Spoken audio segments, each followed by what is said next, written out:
Hello students, welcome to today's class. Today we discuss the topic density and relative density. Density and relative density. So here you can see two identical cubes. This cube is made up of iron and this cube is made up of wood. So there are two identical cubes, means these two cubes have same dimensions,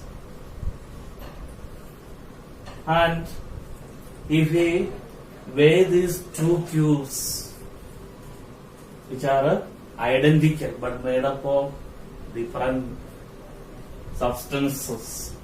So when we weigh these two cubes, so we can see that the cube which is made up of iron, it weighs more, and the cube which is made up of wood weighs less. So both of them have, here you can see both of them have equal volume, but they have different mass because their density is different. Here two cubes which are identical, made up of different materials. One is made up of iron and the other one is made up of wood. Here the cube which is made up of iron weighs more because the density of iron is more than wood. In iron, the particles are closely packed. In iron, the molecules are closely packed, and in wood, these molecules are loosely packed. That is why the density of iron is more than the density of wood. So density, it is the ratio of mass and volume. So here two cubes are there, both have equal volume, but the iron, when we weigh these two identical cubes, the mass of iron is more than the mass of wood. So volume is same, denominator is same, but numerator of this cube is more than the numerator of this cube. So we can say that density of iron, that is more than the density of wood. The density of a substance is the ratio of mass and volume. Mass per unit volume of a substance is called its density. Now let us write the unit of density. First we write the SI unit of density. SI unit of mass is kilogram and SI unit of volume is meter cube. So kilogram per meter cube is the SI unit of density. And now we write the CGS unit. CGS unit of density is CGS unit of mass upon CGS unit of volume. CGS unit of mass is gram and CGS unit of volume is centimeter cube.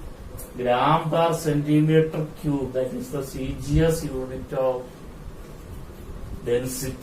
Now let us see the relationship between SI and CGS unit of density. What is the relationship between SI and CGS unit of density? So let us see the relationship.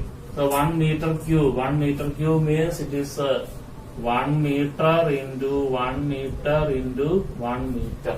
That is 1 meter cube. 1 meter cube is equal to 1 meter into 1 meter into 1 meter. 1 meter is 100 centimeter.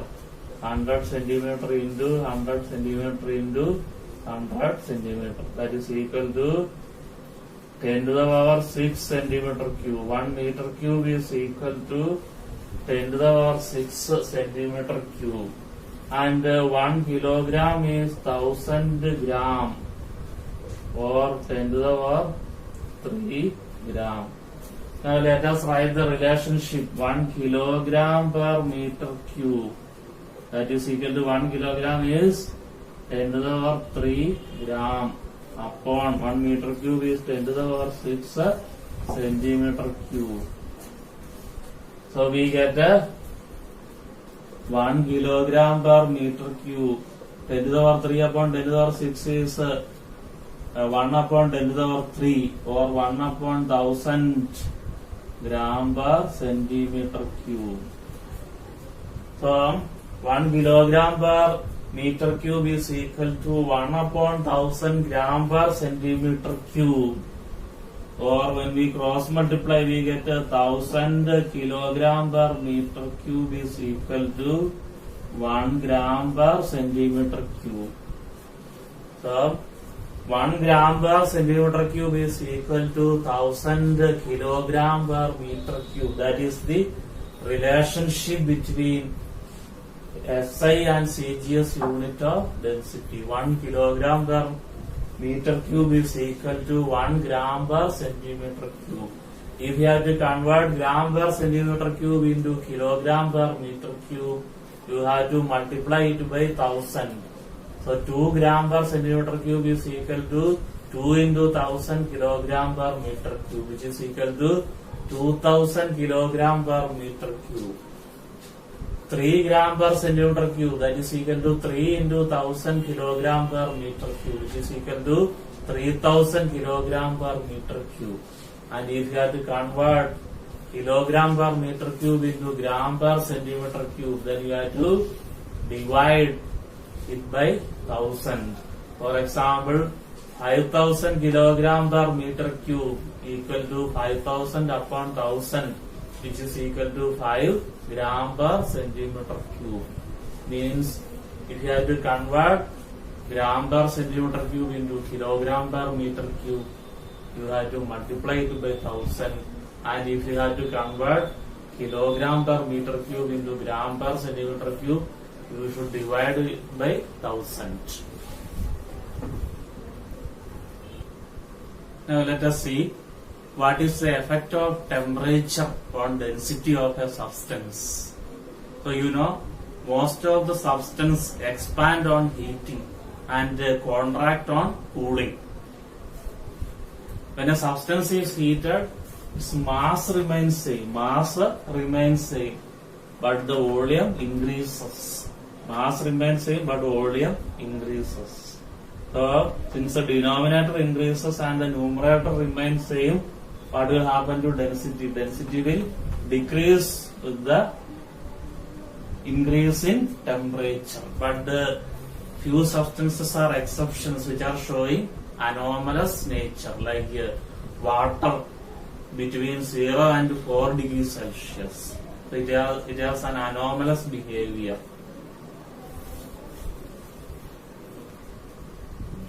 Now the next topic is relative density. What is relative density? Relative density is the ratio of density of substance to density of water at 4 degrees Celsius. So relative density is a ratio of density of substance to density of water at 4 degrees Celsius. Relative density is the ratio of density of substance to density of water at 4 degrees Celsius. So you can see numerator and denominator. Numerator and denominator have same units, like gram per centimeter cube, gram per centimeter cube, or kilogram per meter cube and kilogram per meter cube. Since numerator and denominator have same units, they are cancelled by each other. So relative density is a pure ratio. Relative density has no unit.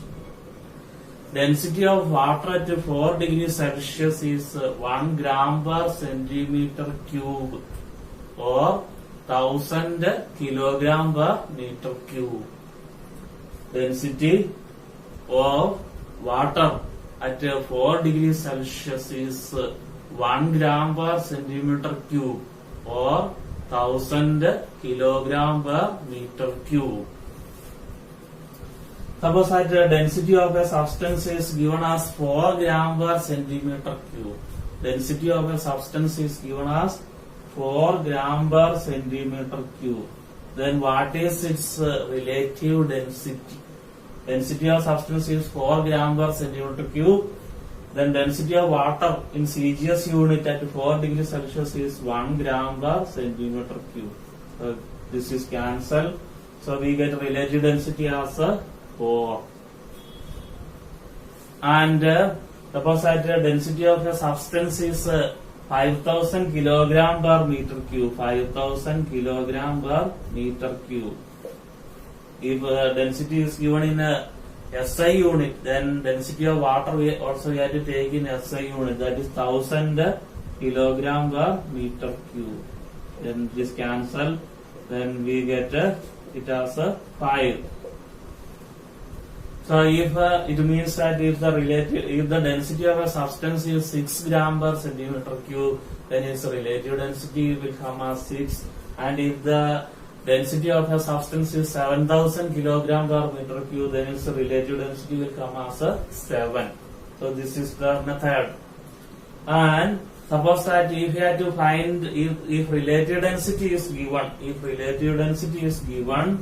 and if you have to find its density, suppose that the relative density is given as 8, then we have to find the density of substance. Then we have to find the density of substance in a CGS unit. Then density of water we will write in CGS unit, 1 gram per centimeter cube. So here we get the density of substance as 8 into 1 gram per centimeter cube, which is equal to 8 gram per centimeter cube. And suppose that if you have to find the density of substance in SI unit, then density of water we will write in a SI unit. So the density of water in SI unit is 1000 kilogram per meter cube.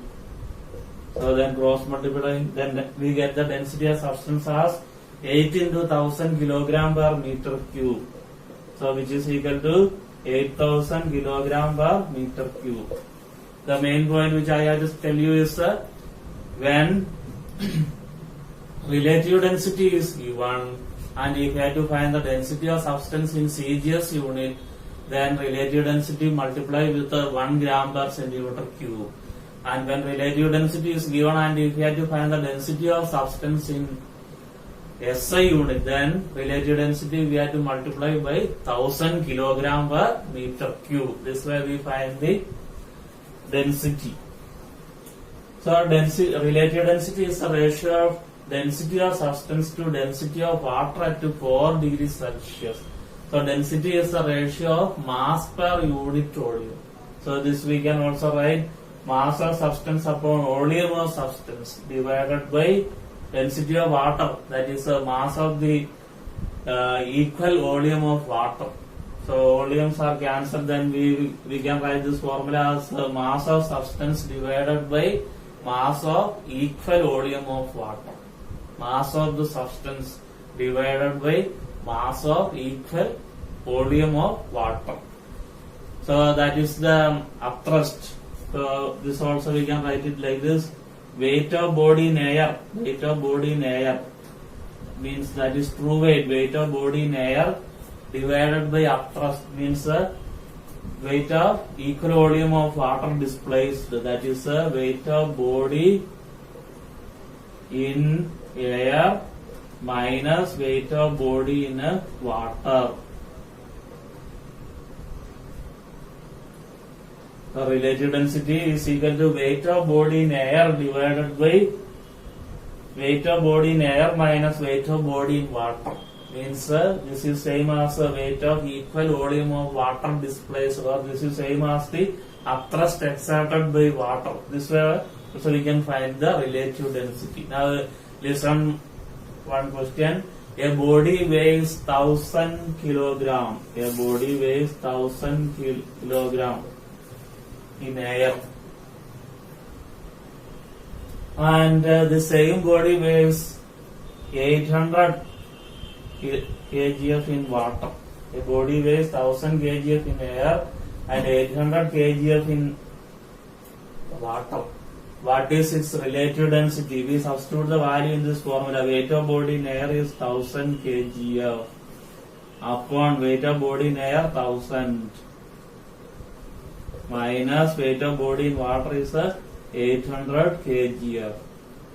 So that is 1000 kgf divided by 200 kgf, which is equal to 5. So this way we find the relative density of the substance. So relative density of substance equal to weight of substance in air divided by weight of water displaced by the substance, or the upthrust exerted by water on the substance. This is the formula to find the relative density. Now we see an experiment to determine the relative density of a solid which is denser than water and insoluble in water. So first we weigh a solid in air. We weigh a solid in air. Suppose the weight of solid in air is suppose 1000 gram or 1 kilogram. Then the next step, suppose this weight, let it be W1. First of all, weighing the solid in air. Suppose that we get this value 1000 gf. That I have taken it as W1. Then the same solid is weighed in water. Weighing in water. In water, suppose that it weighs suppose it weighs to 750 gf. Suppose it weighs 750 g. So in air it weighs 1000 gf and the weight of body in water is 750 gf. Let it be W2.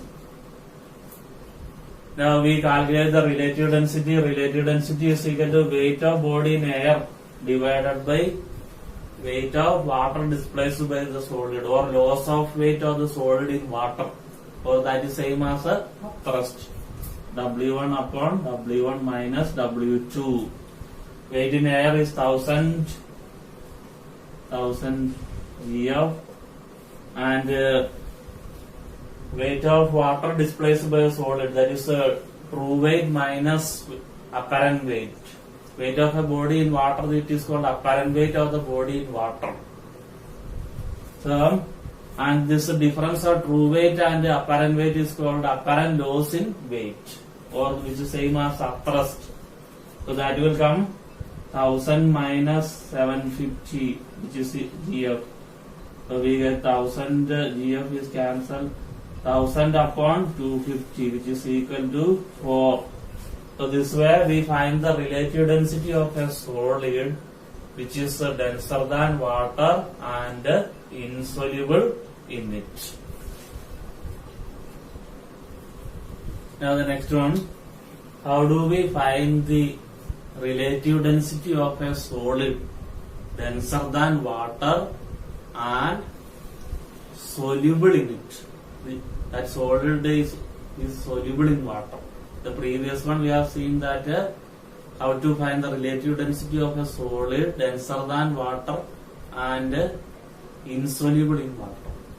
That solid cannot dissolve in water. But here we see how to find the relative density of a solid which is denser than water and soluble in water.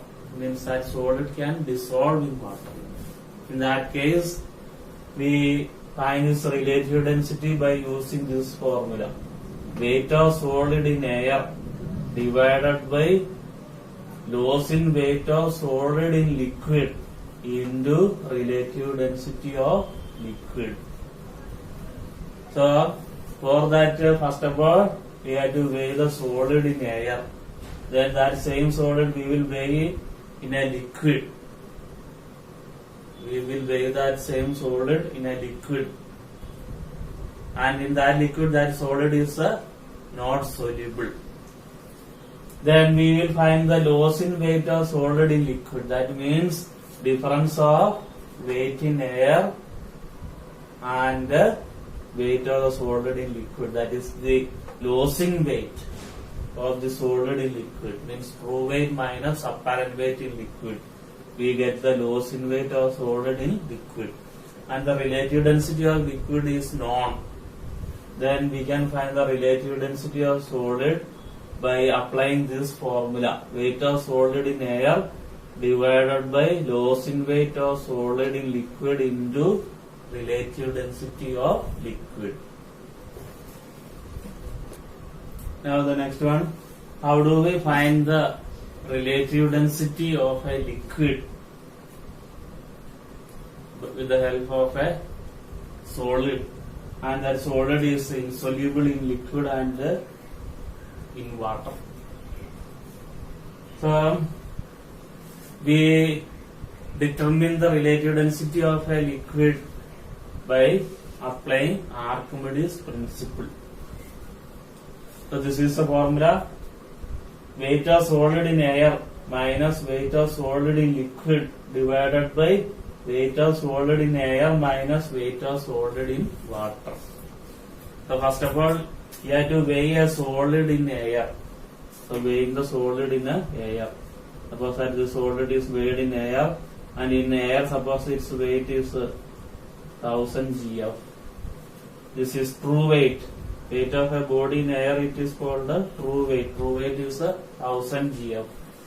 And next, that same solid is weighed in liquid. That same solid is weighed in liquid. Suppose that it is 800 gf. Apparent weight of the solid in liquid is 800 gf. This is in liquid. This is in air. Now that same solid is weighed in water. Same solid is weighed in water. And in water, suppose the weight is 900 gf. Then we substitute the values in this formula. Weight of solid in air minus weight of solid in liquid. Then it will come, weight of solid in air is 1000 gf minus weight of solid in liquid is 800 gf upon weight of solid in air 1000 minus weight of solid in water, that is 900 gf. Cancel. 1000 minus 800 is 200. 1000 minus 900 is 100. So we get the relative density as 2. Relative density of liquid as 2. Suppose that weight of solid in air we take it as W1, and weight of solid in liquid we take it as W2, and weight of solid in water we take it as W3. Then this formula we write like this: W1 minus W2 upon W1 minus W3 of a liquid by Archimedes principle. For that, first of all, we take a solid and weigh the solid in air. Then we weigh that same solid in the liquid, and we find the weight of the solid in liquid. And that same solid again weighing in water. Then we find the weight of the solid in water. Then we find the loss in weight of the solid in liquid divided by loss in weight of the solid in water. So this way we substitute, then we get the relative density. So today we have discussed the topic density and relative density. Then when density is given, how do we find relative density, and when relative density is given, how to find the density, and we see the formulas to find the relative density.